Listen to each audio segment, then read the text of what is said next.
Cette sculpture, c'est avant tout une rencontre. Une rencontre avec un sculpteur qui s'appelle Angèle, qui vit en Castilla y León. J'ai eu un vrai coup de foudre.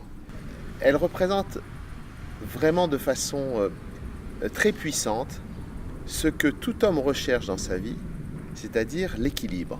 Et ici, dans ce domaine, le grand défi que nous devons relever, c'est l'équilibre de la nature, c'est-à-dire comment faire pour que les oiseaux, les arbres, la vigne, tout ça se trouve à un moment donné, non pas contrarié, non pas contraint, mais qu'il y ait une harmonie. Remonter pour en attraper plus.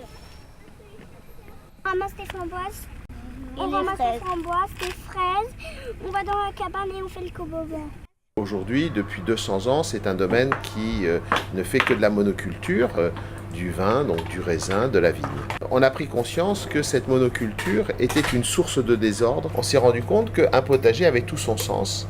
D'abord parce qu'il permettait aux gens du domaine de vivre de leur travail, parce qu'il nous permettait aussi d'offrir aux gens qui viennent au caveau autre chose que du vin, de l'huile d'olive, des légumes frais, bio, bien évidemment des conserves, des coulis de tomates, c'est ce que est en train de nous faire Antoine aujourd'hui. La pulpe de tomate, elle est mise en pot et ensuite elle est stérilisée pour la longue conservation.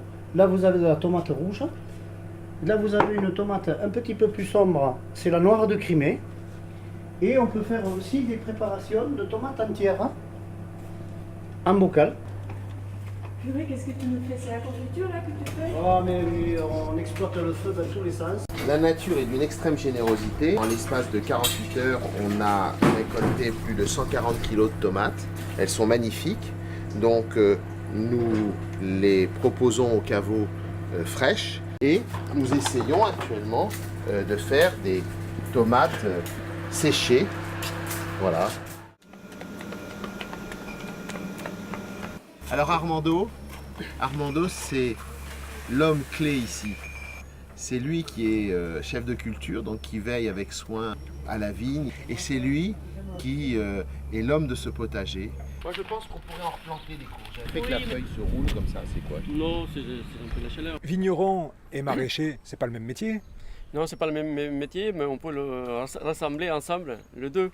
Parce que bon, c'est toujours la terre qui nous donne tout. C'est la terre qui nous donne tout. Voilà. Toute notre culture est en bio et aujourd'hui nous portons des expériences qui vont au-delà puisque nous travaillons par exemple sur un programme de biocontrôle où nous cherchons à supprimer, si possible complètement, l'usage du cuivre, l'usage du soufre. Et nous cherchons à aller plus loin dans la démarche bio et nous pensons qu'il y a là un champ du possible.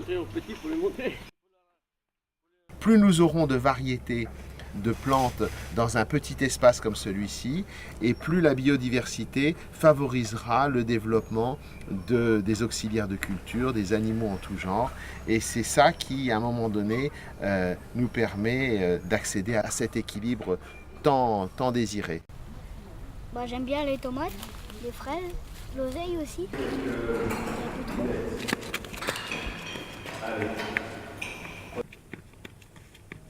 On profite de la cuisine et on fait la soupe pour manger le midi avec le personnel. C'est génial, c'est vraiment un avantage de travailler ici, manger des produits frais, tous bio, c'est vraiment incroyable. Je trouve ça fabuleux parce qu'on est sur des produits frais qui ont été cultivés sur place, localement, et puis avec une saveur inégalable. Donc c'est que du bonheur, des vitamines et du bonheur. Et probablement que demain, ce domaine vendra moins de vin au Japon et au Canada et plus de produits, une offre plus large à nos clients locaux. C'est ça l'idée.